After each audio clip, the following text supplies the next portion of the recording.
She started calling it her escape in a voice that didn't belong to the woman I married, like she was stepping off a burning ship and leaving the rest of us to drown quietly, without the panic, without the splash, just a soft goodbye that never formed in her mouth. I remember the exact color of the evening she told me she needed more space: gray light pooling in the kitchen like diluted ink, rain tattooing the balcony rail, the coffee smell gone sour in a forgotten mug by the sink.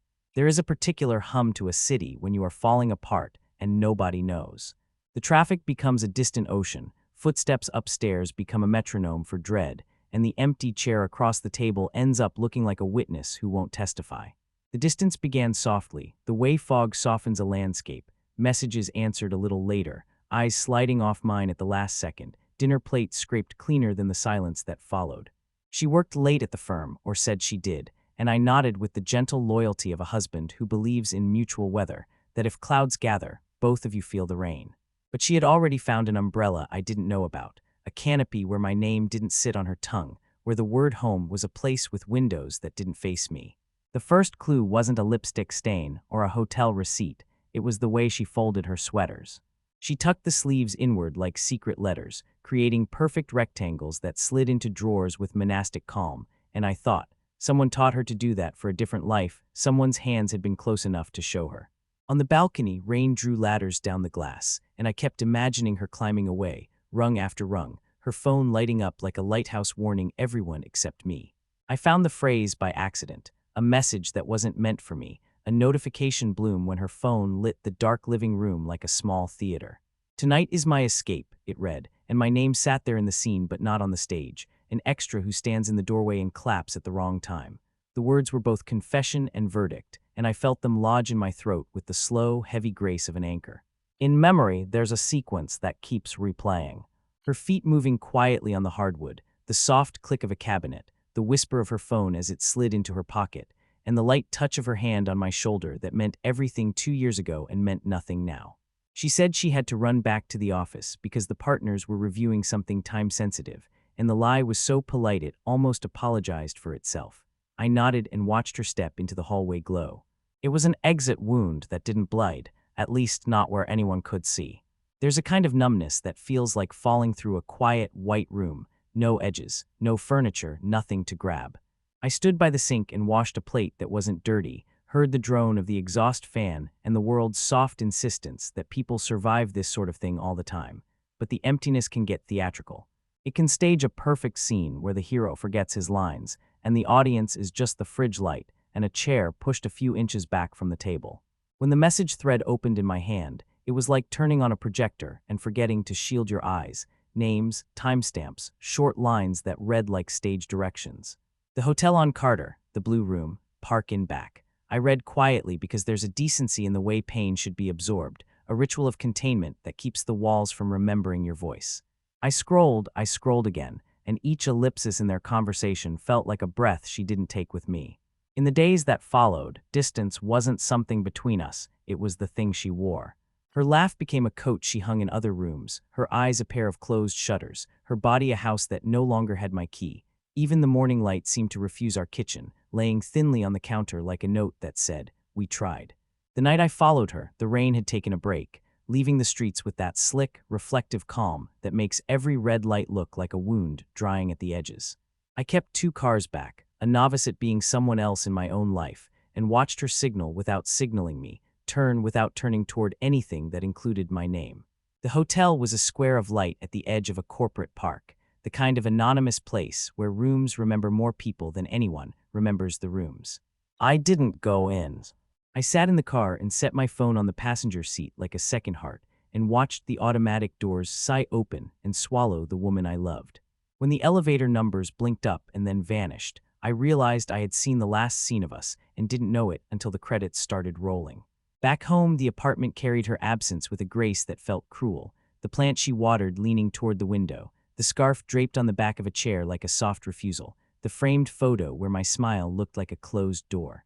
I stood in the hallway and listened to the building breathe, and it felt like being held by a stranger. The clock on the stove blinked 2:11, 2:12, 2:13, and time kept happening without permission. When she came back at 3 a.m., she didn't smell like the hotel. She smelled like rain and mint and the inside of a car with the heater on too high, and she sat on the edge of the bed the way you sit on the edge of a confession. "I couldn't sleep," she said, as if sleep were the only thing that mattered, and I nodded because words had become a currency I didn't trust. In the morning, she made coffee for both of us and put my mug down with a tenderness that felt like vandalism. Outside, the city hummed like nothing was happening, and maybe it wasn't. Maybe what was happening was the quiet kind of end that takes years to finish. I lifted the mug, tasted the bitterness, and told myself that if I sat very still, the truth would settle like grounds at the bottom and I could drink the rest. But the day didn't clarify anything. It simply walked past us on soft feet, and by evening, the chair across from me looked even emptier, as if it had been practicing. That night, with the apartment dim and the rain returning, I opened the messages again and read a sentence that started with my escape and didn't finish, because whoever wrote it was interrupted. Maybe that was the last kindness. The sentence didn't finish. The cliff didn't have a guardrail, just a fog where a guardrail would be, and I stepped closer to the edge to hear if the wind had anything to say. And then her phone lit in the dark, the hotel name glowing like a small, blue verdict. After discovery, nights stop being dark and start being unlit rooms where memory learns how to pace. The ceiling becomes a canvas where every possible version of the conversation plays at once: accusation, forgiveness, silence, and none of them can bear the weight of a human voice. I lay there and heard the distant traffic like a tide that never reaches shore, and somewhere below, a taxi door kept closing softly as if practicing goodbye. I learned the geography of grief by tracing her routines and finding new borders. There were places in the apartment my hands stopped going: her vanity, the drawer where she kept the small letters of her life, the linen closet that still smelled like her hair in winter. On the counter, a receipt with a time stamp 9:42 p.m. on a night she said she worked late, and behind it, the quiet of the fridge like a held breath. He was just a shadow at first, a pronoun with a parking spot. A text with a name that wasn't a name, 3 letters and a period, like a company that sold comfort to people in bulk. When I finally saw him, it was by accident, the kind of accident that requires intent, standing in line at the coffee place where the light is always honest. He had the kind of posture that says life has never told him to sit down. Clean coat, clean shoes, a face that will age well because nothing's ever asked it to weather anything too long. He ordered confidently and tipped with the smoothness of someone who has never had to calculate the cost of being seen. I didn't hate him. I hated the idea of him, the way ideas can ruin a room, his laugh occupying corners I thought were mine, his hand being the place she rested her tiredness, his quiet becoming the radio station she tuned to when hours played static. The worst part was imagining his kindness, how polite betrayers can be when they don't have to pay the bill. I followed him once, measured and invisible, a ghost with a good coat. He walked like a person who doesn't look over his shoulder, and he cut through the city with a confidence that made every crosswalk look curated. When he reached the hotel, he didn't hesitate. The automatic doors read his approach like a familiar password. The turning point wasn't confrontation. It was an empty morning where sunlight came in like a kind teacher and touched everything that survived the night. The table, the plant, the sink, me. There's a kind of quiet that isn't absence but permission, and in that quiet I boiled water, ground coffee, and remembered how to hold a cup with 2 hands. I started walking in the rain without an umbrella, letting it write me into the day. The city looked cleaner through the wet, red lights softened, faces blurred into gentleness, and the sound of tires on wet streets became a choir singing the same note without words. Grief didn't leave, but it learned to sit politely in the corner while I bought groceries and said thank you to the cashier who never asked where my wife was. People say you shouldn't look for answers in small things, but small things are the only ones that will answer. A paperclip bent into a question mark on her desk, a thread pulling loose on the hem of her blue sweater, a tiny white scratch on the door where a suitcase kissed it too quickly. The apartment had become an archive of almost nothings, and I learned to read them without turning them into indictments. Still, there were nights when the bed felt like a raft drifting toward a weather system I couldn't navigate. The afterimage of her hand in mine flickered with the insistence of a stubborn light bulb, and sleep asked me to sign a document I couldn't read. In those hours, the other man became less a person and more a mirror I had to look into very slowly. I told one friend, in a voice that sounded borrowed. He listened like good friends do, without fixing, without reaching for bigger words, and he said something about storms and houses that I barely heard because the rain had started again on the cafe awning. When we stood to leave, he squeezed my shoulder, and that simple pressure gave the day a spine. Days found a rhythm: work, walk, eat, sleep, fail to sleep, repeat, But inside that repetition, resilience learned how to make a bed, how to wash a dish, how to forgive the cup for being empty. I stopped checking her phone, not out of virtue, but out of exhaustion, and I started reading the spine labels of books she'd left half-finished without judging the endings. It was a Tuesday when I decided to stop being the museum of our failure. I gathered the messages and printed them, not to weaponize but to witness, and put them in a plain envelope with no return address, as if mailing myself to the truth. I wrote her a note, not a confrontation, a field report. I know I am hurting, I am still here. What do you want that doesn't hurt both of us? I left the envelope on the kitchen table under a small stone we took from the beach last summer. The one she said looked like a heart if you turned it just right. Then I walked to the window and watched the rain return with its steady handwriting, and the city, patient as ever, turned its lights on one by one. When the door opened that evening, her footsteps were slower, like someone entering a place where the furniture has been rearranged. She saw the envelope and didn't touch it at first. You could see the static between her hand and the paper, a field of invisible weather. Then she sat, and the chair made a tired sound, and the world got very quiet to let the truth work. She looked up, and for a second I saw the woman I married, her eyes wide, honest, scared of the right things, and then something else closed over her like a careful curtain. "Can we talk later?" she asked, and I heard the hinge that sentence swung on, the hinge that had been oiled by weeks of elsewhere. Later arrived like an uninvited guest, and we sat there with it, hands on the table, rain at the window, coffee cooling in 2 mugs we didn't need. She opened her mouth, then closed it, and the silence lengthened until it became a bridge we had to cross without looking down. "His name is Aaron," she said at last, and the name looked small in her mouth, like something she should have fed instead of kept. And then, as if the room had been waiting for its cue, her phone vibrated face down on the table, lighting the wood with a blue square that said, "Carter Hotel." She moved out on a Thursday, with a politeness that made the air ache. Cardboard boxes like low, brown altars, tape drawn across their mouths with the finality of stitches. Her handwriting on the sides as if naming things could save them. I didn't help much, not because I refused, but because there's a choreography to endings, and I didn't know the steps.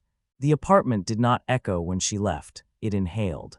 Empty rooms don't announce themselves. They simply offer more wall and a little extra light, and if you stand very still, you can hear the paint cooling.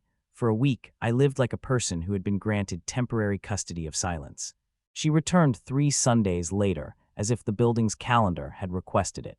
The morning lay quiet as a folded shirt. The city murmured under the windows, a congregation without a sermon. Coffee steamed in a way that looked like forgiveness from across the room. When she knocked, it was soft, as if the door had a secret we were both afraid to make public. I opened it and there she was, short hair now, a small, careful change, the kind of detail you choose when you can't change the thing that matters. Her eyes held a storm that had already rained, and she stood just outside the line of sunlight like someone respecting a boundary she didn't understand. "Can I come in?" she asked, and the question wore shoes. We didn't hug. We sat at the table with the stone between us, the one that used to look like a heart if you turned it right, and we looked at it the way people look at maps after the trip is over. She wrapped her hands around the mug, as if gathering heat were an apology. "I thought it would save me," she said, and the room didn't flinch. "I thought calling it an escape would turn it into a door instead of a hole." The words were quiet, but they had a spine, and they stood up in the space between us and waited to be recognized. "I know," I said, though what I knew felt like a library with the lights off. Sometimes we rename our disasters, as if language could build a raft. The rain had stopped, and the leftover gray leaned kindly against the windows like a friend who sits with you but doesn't touch you. We spoke carefully, like people carrying glass. She told me about Aaron in words that didn't make him bigger than he was, a man who laughed at the right time, and said the right things, and held her grief like a bowl without asking where it came from. She told me about the moment the room felt too small, and how the window looked like a suggestion. And then, I asked, not because I wanted the details, but because details sometimes carry the exit in their pockets. "And then I felt honest for the first time in months," she said, and then looked at me and added, not with him, about the wrongness. There was a dignity in her confession that anger couldn't afford. "We didn't negotiate, we took inventory." Where the hurt lived, how much of it could be domesticated, whether the house could be livable with the storm still inside. She reached out and touched the stone, and for a moment, the gesture felt like a small, legal kindness we were allowed to give each other without violating any statutes. "I can't ask you for anything," she said.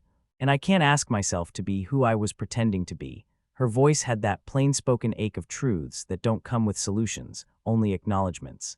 In movies, this is where someone stands in the rain and begs, or someone leaves in a way that breaks a hallway. But our story had chosen a different tempo, the kind pacing gives to the brave and the tired, where sentences get shorter and the spaces between them carry more meaning than the syllables. We looked at each other like grown-ups, which is to say gently and with a little helplessness. "I miss who we were," she said. "Me too," I answered, and felt the past hum in the walls like a refrigerator you stop hearing until it stops. The morning light shifted on the table and made the stone look less like a heart and more like a stone, which felt appropriate and kind. We tried to plan a next step, but the calendar didn't volunteer. Therapy, space, questions with respectful timing. The list looked responsible on paper and impossible in the soft, actual air. She cried once briefly, and the sound reminded me of the first time she laughed in our old apartment, both moments bright and accurate and over too quickly. At the door, she hesitated with a tenderness that didn't ask for admission. "If this is the last time I'm here like this," she said, "I want to leave it the way I found it, clean." She washed her mug, dried it with the towel that never quite dries, and put it back in the cabinet face forward, a tiny act of respect for a place that held more than it broke. When she turned to go, a draft moved through the hall, lifting the corner of a photo on the credenza. The image was us at the shore, wind in our mouths and eyes we trusted, and I pressed the frame back down with 2 fingers as if blessing an old map. She watched me do it and nodded, a benediction without words. "Do you want me to come back next Sunday?" she asked, the question standing carefully on its own 2 feet. The hallway light made a small halo in the dust, and the apartment held its breath the way rooms do when they want to stay out of it. I opened my mouth, closed it, and let the quiet choose. "Come back when it doesn't hurt just to knock," I said. She nodded once as if something inside her had just found a chair. The door closed softly, like a book that has learned to end without cruelty. And then in the stillness, my phone lit up with her name and a single line. "I'm outside, but I'll give you the quiet first." Letting go began on a morning that smelled like toast and cold air, the kind of light that opens the day with 2 hands and asks nothing back. The rain had cleaned the city overnight, and the windows were honest. Even the dust had decided not to perform. I stood barefoot in the kitchen and watched steam lift from the kettle like a good ghost. Forgiveness didn't arrive like a visitor. It shrugged itself into the room, sat down without fanfare, and waited to be noticed. It didn't excuse, didn't revise the script, didn't make the hotel disappear or rename the messages into something less precise. It just made enough space on the table for both the wound and the breakfast. I thought about calling her and didn't, thought about Aaron and didn't, thought about the versions of us that had never learned these particular verbs, betray, confess, unmake, and let them walk past me like neighbors I'd nod to but not stop. The apartment had learned me. The chair I sat in more now had a new indentation. The plant had adjusted its faith to the angle of my care. The hallway mirror tended to show me the part of my face that could keep going. Morning light touched the stone on the table, and for the first time, it didn't look like a test. There are rituals to release that nobody teaches you. I folded the sweater she left with a precision she would have liked, not to keep her close, but to honor the exactness we once promised each other. I opened the windows and let air rewrite the room, syllable by syllable, until the calendar on the wall seemed less accusatory and more descriptive. Later, I walked to the small park down the block where the benches have their own weather. The sky wore a thin kindness. Dogs dragged their people into the day. Somewhere someone laughed in a way that didn't kill me. I sat and let the city hum place a hand on my shoulder the way good friends do. A message came from her around noon. "Thank you for not hurting me back." I stared at it for a long time because sometimes decency feels too light to carry what it's holding. Then I typed and erased and typed and erased and finally wrote, "We loved each other." That should count for something, even here. There are people who will call this weakness. Let them catalog storms from a distance. Let them name what they haven't had to stand in. I was done auditioning for anyone else's version of strength. On the way home, it began to drizzle, a soft punctuation that clarified rather than obscured. The building greeted me with its usual indifference, which somehow felt merciful. Inside, the rooms were as I left them, the ordinary miracle of continuity. I made a list not of what to fix, but of what to keep. The plant, the stone, the habit of 2 mugs even if one stayed clean, the way light moves across the floor at 4 p.m. like a promise that renews itself without paperwork. I put the envelope with the messages into a box marked Records, not to revisit, but to respect, evidence of a weather pattern I had survived. When evening came, the city's glow lined in, gentle and faithful. I cooked something simple and ate it slowly, the fork a metronome measuring a tempo I could finally keep. The chair across from me was still empty, but it had stopped auditioning for a tragedy. I didn't rehearse speeches in the shower anymore. Didn't check the hallway for echoes of her steps. Didn't ask the mirror to tell me whether I deserved this. Letting go had not made me lighter, it had made me exact. Before bed, I opened the window to let the night carry some of the room's heat away. Somewhere a siren passed with the courtesy of distance. Somewhere a door shut with the dignity of closure. Somewhere rain considered returning and decided to wait for morning. I stood there and understood that love, like weather, is not a promise, it's a condition. In the dark, I whispered a blessing that didn't require an answer. For her, for the man who would eventually learn to carry her honestly, for the version of me that had kept watch in the wrong doorway, and for the day that would come whether or not I asked it to. Morning would find the room, and the room would know what to do with the light. And when sleep finally came, it arrived like rain after a long, dry honesty, gentle, deserved, unafraid of the morning. Honesty, gentle, deserved, unafraid of the morning.